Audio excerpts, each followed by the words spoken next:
Now, in the past, we've been pleasantly surprised by the company Fifine and the microphones that they provided us, and this time they've sent us something new to take a look at, but it's not a microphone. This is the Fifine Ampligame SC3 gaming mixer. In the box, you get the documentation, the Ampligame SC3 gaming mixer, a USB-C to USB-C cable with USB-C to USB-A adapter attached, and a 3.5mm to 3.5mm audio cable. So first impressions, just taking it out of the box, it's really light, it's all plastic, it's got decent buttons on it, the faders are a little wobbly though.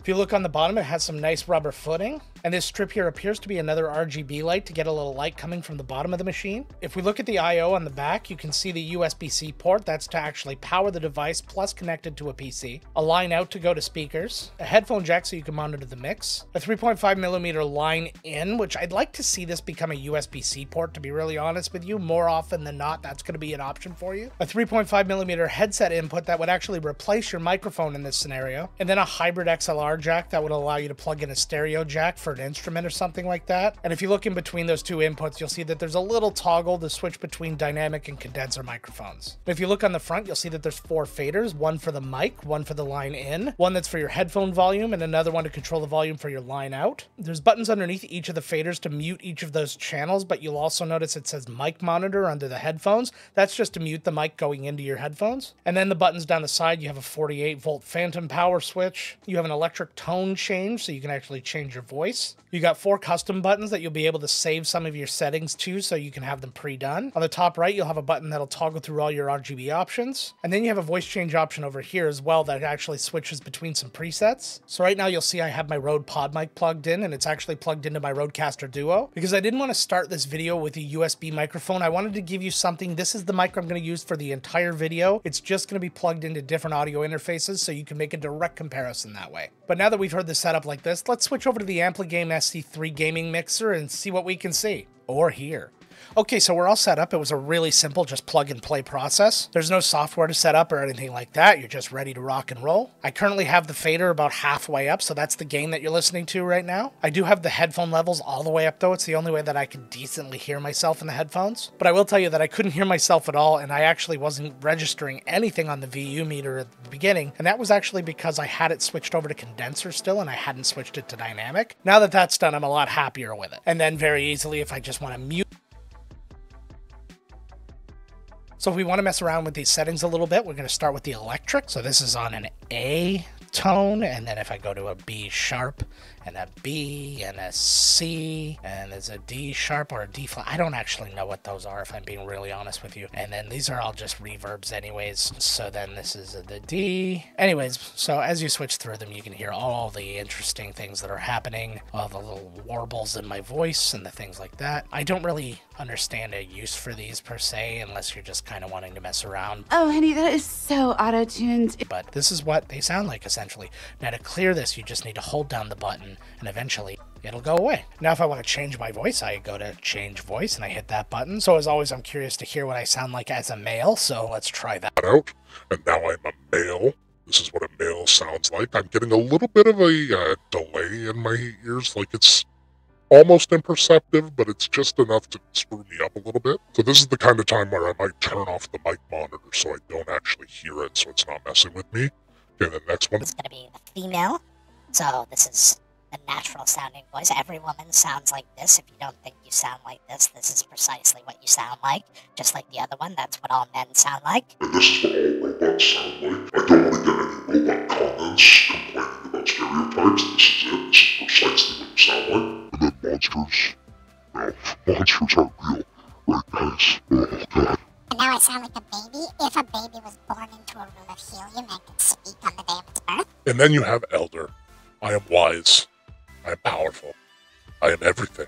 And I'm wise enough to know that if you hold the button, it goes back to normal. So the little delay is something I'd like to see go away. It messed with me just a little bit, but it's fine. So these custom buttons, now I misunderstood when I was reading what the custom buttons were. I thought you'd have different combinations of settings between the electric and the change voice that would, like, you could combine it and then create those customs. But what it actually is, it's actually physically recordable. So what you do is you hold down the button, and when the button turns right, you record into it, and then you can have these little samples that you create for yourself. So I've already done that, so if I just hit the custom A, hey, why don't you like this video and subscribe to the channel?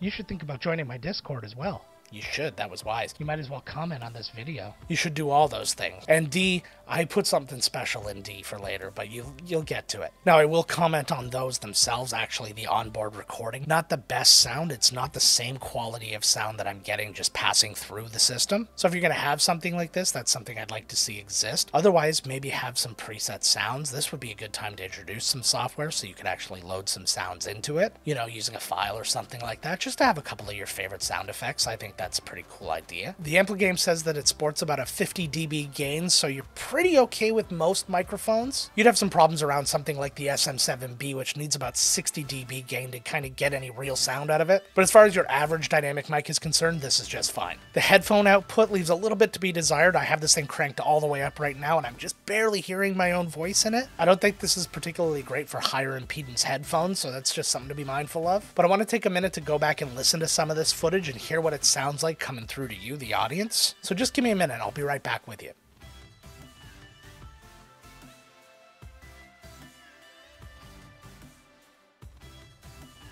The small pup, not a hole in the sock. The fish twisted and turned on the bent hook. Pressed the pants and sew a button on the vest. The swan dive was far short of perfect. The beauty of the view stunned the young boy. The small pup, not a hole in the sock. The fish twisted and turned on the bent hook. Pressed the pants and sew a button on the vest. The swan dive was far short of perfect. The beauty of the view stunned the young boy. So the overall audio quality on the Ampligame SC3 was like, okay. There was a bit of a hiss going on in there that reminded me a lot of old cassette tape hiss before Dolby kind of cleared that out. And a little bit of the vocal dynamic that I get from this mixer, or a lot of the other mixers that I've tried, just really wasn't there. Now I will say a lot of that can be cleaned up with some external processing, a little bit of noise reduction, a little bit of EQ. You could really get the sound a lot closer to something you wouldn't mind putting out to your audience. And you might ask yourself, why even make the effort if another audio interface can actually do the job without any of the extra work? And the answer is the price. The Fifine Ampligame SC3 gaming mixer is $49.99 US. And when you hear a price like that compared to the price of something like a RODECaster Duo, you become a lot more willing to put in just a little bit of extra work. I'd recommend this mixer for somebody who wanted to kind of dip their toes into content creation, you know what I mean? They have an XLR microphone for any number of reasons. They might do a podcast and they put everything into like a Zoom recorder or something like that. Now they can just plug that same mic into a really cheap thing, throw it into the computer, and they can start streaming. And if they get into it, they enjoy it, they want to maybe put a little bit more money into it, maybe graduate to something else at that point. And while the Ampligame SC3 is not my choice for an audio mixer, I'm glad that it exists for that type of user base. But let me know down in the comments, what do you think about the Fifine Ampligame SC3? Are you someone who's just getting ready to start in content creation and this sounds good to you? Or, and I'd be really interested in hearing this, are you someone who would actually replace what you currently have with the SC3? And if so, what do you currently have and why do you want to replace it? I'd be really curious to hear about that, and I bet you a lot of people would actually get something from that. If you want to continue these kind of conversations, join my Discord. The link's down below. It's a growing Discord, but it's the best way if you want to actually communicate with me directly, or if you want to communicate with anyone in my community. If you enjoyed the video, and if you're this far, you enjoyed it enough, hit the like and subscribe. Hit the notification bell so you know when new videos come out. And why don't you check out one of these videos? These are a couple of other XLR audio interfaces that you can have a look at. And then I point down this way because there's 2 different channels that you can subscribe to, including this one. So why don't you do that? And until next time, my friends, let's get to work. Oh, I forgot to do it. I didn't touch the 4th button before. Here you go. And until next time, my friends, let's get to work.